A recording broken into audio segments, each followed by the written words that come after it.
How far would you go to fit in? Today we're focusing on hazing in the military as part of this week's Hazing Call to Action. Specifically, we're going to look today at the story of one Marine, Harry Liu. On the night of April 3rd, 2011, he underwent what's called corrective training in Afghanistan because he fell asleep on duty. His fellow Marines allegedly berated him, ordered him to dig a foxhole, and forced him to do push-ups. One account says that they stomped on his back, kicked and punched him, and then poured a 25-pound sandbag over his mouth and face. It lasted for 3.5 hours. 22 minutes later, Harry took his own life with a gun in the foxhole he was forced to dig. He was 21 years old. That's all according to his aunt, Congresswoman Judy Chu of California. She's been crusading for anti-hazing legislation ever since, and in 2012 introduced the Harry Liu Military Hazing Accountability and Prevention Act. Joining me now is Congresswoman Judy Chu. Congresswoman, thank you so much for joining. We just heard from the Defense Department on this, telling us, quote, hazing is contrary to good order and discipline, and it is unacceptable behavior. And, quote, when a hazing incident does occur, action should be prompt and effective. What do you want them to change? Are they doing enough? I want them to actually take some action on this and for justice to be done. In the case of Harry, the 3 perpetrators who committed the crime actually went through trial. In fact, his parents and I waited patiently for justice to be meted out, but instead, only 1 perpetrator was given merely a month in jail, and the other 2 were found not guilty. So we were stunned by the lack of justice in this case. And what does that tell you about military justice in general? I do not think that the military is taking hazing seriously. As a matter of fact, we found that there's been substandard tracking of hazing. They don't even have an actual common definition of hazing across the line. And as a result, the figures that they show for hazing are inconsistent because they don't know what they're looking for. Sometimes all that they do is look at the word assault and see if hazing is in the incidents that are associated with assault. And how would this legislation that you've introduced change all that?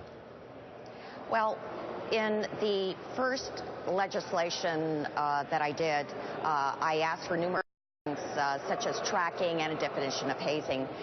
It did end up in the National Defense Authorization Act. Basically, what survived were reports that the military was to do on their policies regarding hazing.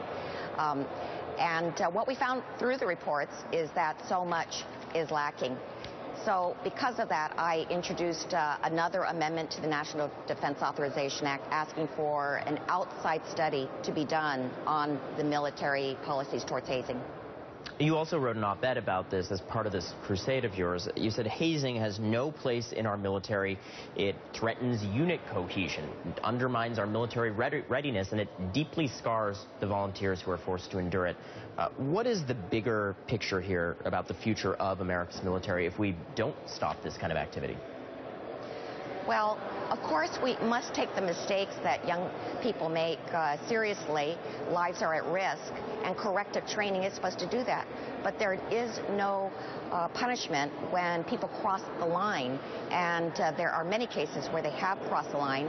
It is up to us to make sure that the young people that we send off to war are not subject to abuse by their own soldiers. Well, it's such an important fight. While we have you here, we did want to ask you on another note. We had to get your take on Eric Cantor's really stunning loss.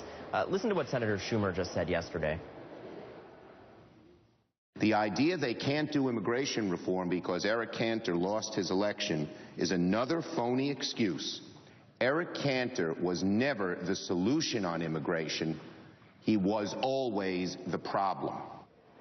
Congresswoman, one reason why we also wanted to get your take on this is you have been such a staunch advocate for immigration reform. What kind of an effect will this news have on that effort going forward?